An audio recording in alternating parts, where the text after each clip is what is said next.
teachers unions around the country now say cell phone bans might be the only answer. And more states are starting to enact them. Florida, Indiana, Louisiana, and South Carolina are leading the way in banning cell phones in classrooms statewide. In fact, Florida made it a law. Robert Pondiscio, senior fellow, American Enterprise Institute, former fifth grade teacher in the South Bronx, joins us now. Robert, what I think is interesting about this, and maybe gives us some hope for our schools, which Lord knows they need it, is it's something that it seems like conservatives, traditionalists, and even the teachers unions are getting on board with. Yeah.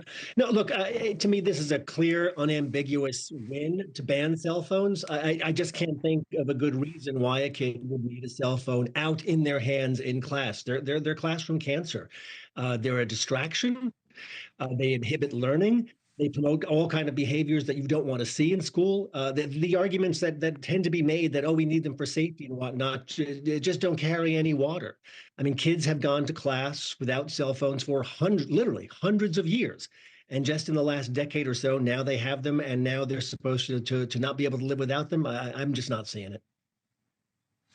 You think about percent of students behind grade level, 32% K through 12 students behind grade level in public schools, 2024. And yet, of all of the issues we talk about and we hear about mattering in the election, and we hear the candidates talk about day in, day out, and we went back and looked, education just isn't even there. It's not part of this election, and it is the future of our kids. Yeah, look, be careful what you wish for. Education, famously, the word doesn't appear in the Constitution, so it's not a surprise that it's not showing up in the presidential election. It's a state issue. Now, if my governor's not talking about it, then it's a problem. But I'm struck by the data you just showed about student achievement. Look, let's be clear, that's not because of cell phones, but cell phones don't help. You know, you hear all the time about people multitasking. Well, there's really no such thing. Kids can't multitask. None of us can. What you're doing is changing your attention second by second. So a cell phone in a kid's hand during the school day, think of all the distractions that come over. They get a text message, they get an email, they get a message on Snapchat or some such. That's taking their attention away from what they're supposed to be learning. Yeah, the number 72% of high school teachers say student cell phone distraction is a major problem. I'm kind of wondering what the other 28% say.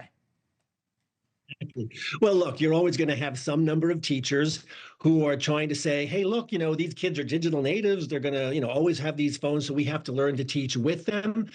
I'm a little bit old school, I got to confess. It's a struggle to get kids' attention and to get them to learn. So that's one distraction they don't need.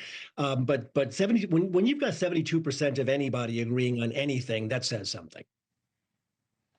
Yeah, it's very true.